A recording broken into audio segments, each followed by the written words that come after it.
Welcome to another OmniEd Brief.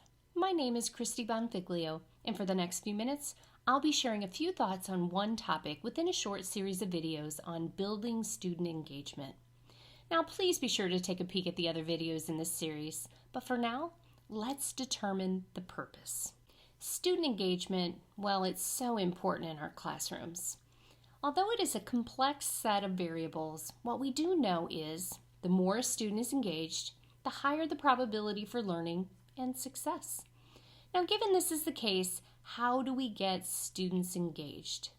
So determining the purpose for disengagement can help us as educators help our students, engage.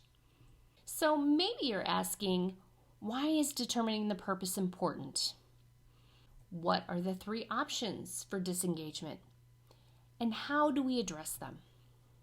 First and foremost, when we understand the purpose of disengagement, we can target it and provide effective support and strategies to our students. It saves time, and our students don't miss out on important instruction and subsequent learning.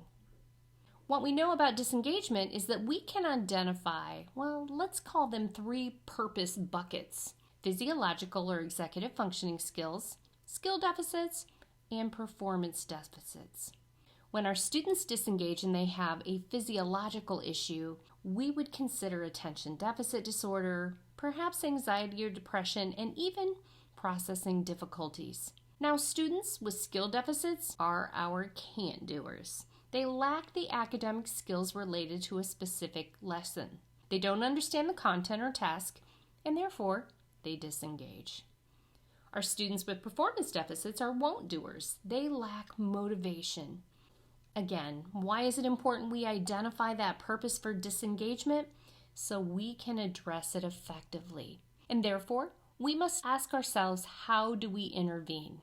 We are going to briefly outline addressing skill versus performance deficits. That physiological or executive functioning purpose, it's just beyond the scope of our conversation today. We know there is an integrated way to address this purpose that requires the collaboration of outside professionals. So I'd like to turn our attention to the other two. For our can't-doers, they are lacking skills. We need to teach. As educators, we need to understand that our lessons are above the instructional level of our students, and so we must provide supports and scaffolding to assist while we teach the prerequisite skills. For example, if my student doesn't understand the concept of common denominators and how to find a common denominator, I can't expect him to subtract fractions. I will need to support my learner academically and provide additional instruction so he acquires the necessary skills. I'm going to teach. For our won't-doers, they lack motivation.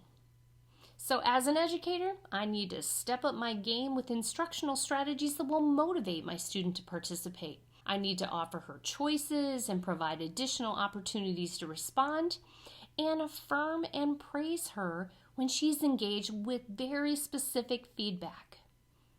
These strategies to address disengagement, they're quite diverse, and understanding the purpose will allow us to intervene effectively. To briefly review, when we define the purpose of disengagement, we address it very differently. For skill deficits, we teach necessary skills, and for performance issues, we motivate. Addressing the disengagement with the appropriate focus allows us to build student engagement in our classrooms. Thank you for participating in this OmniEd Brief, Building Student Engagement, Determine the Purpose. Please check out the remaining videos in this series, as well as others, and visit us at omnied.org. At OmniEd, we are all for education, and we believe in education for all.